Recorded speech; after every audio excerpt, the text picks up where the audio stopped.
वसई विरार शहर महानगर पालिका चुनाव 2026 के मद्देनजर भारतीय जनता पार्टी वसई विरार जिला द्वारा वसई पश्चिम स्थित YMC ग्राउंड में भव्य कार्यकर्ता संवाद का आयोजन किया गया। संवाद में भाजपा प्रदेश अध्यक्ष रविंद्र चौहान, मनपा चुनाव के मुख्य प्रभारी पूनम महाजन, सांसद डॉक्टर हेमंत सावरा, विधायक राजन नायक, विधायक स्नेहा दुबे पंडित तथा जिला अध्यक्ष प्रज्ञा पाटिल सहित पार्टी के अनेक वरिष्ठ पदाधिकारी और कार्यकर्ता बड़ी संख्या में उपस्थित रहे। संवाद बैठक में महिलाओं की उल्लेखनीय और उत्साहपूर्ण सहभागिता विशेष आकर्षण का केंद्र रही। पेश है वसई की यह एक रिपोर्ट। प्लॅन तयार आहे, हा विकासाचा मास्टर प्लॅन वसई विरारसाठी तयार आहे आणि तो प्रत्येक प्रभागासाठी वेगळा असेल। त्यामुळे प्रत्येकाला केटर करणं ही आमची जबाबदारी आहे आणि आम्ही ते पूर्ण करू। या ठिकाणी तिकीट विकल्याचा आरोप केलेला आहे का?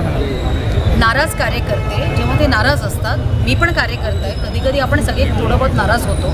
त्याचा अर्थ ते काही पूर्ण वेळ नाराज नसतात। माणसांनी मनातल्या इच्छा आणि अपेक्षा दाखवून देणं हे चुकीचं नाही आहे आणि आता पक्ष एवढा वाढला आहे तर कधी कधी कार्यकर्ते नाराज होतात। पण जो कोणता कार्यकर्ता मला भेटलाय त्यांनी सांगितले आमच्यासाठी पक्षशिस्त आणि पक्ष आणि ही वसई विरारची जनता ही महत्त्वाची आहे, स्वतःची इच्छा एवढी महत्त्वाची नाही।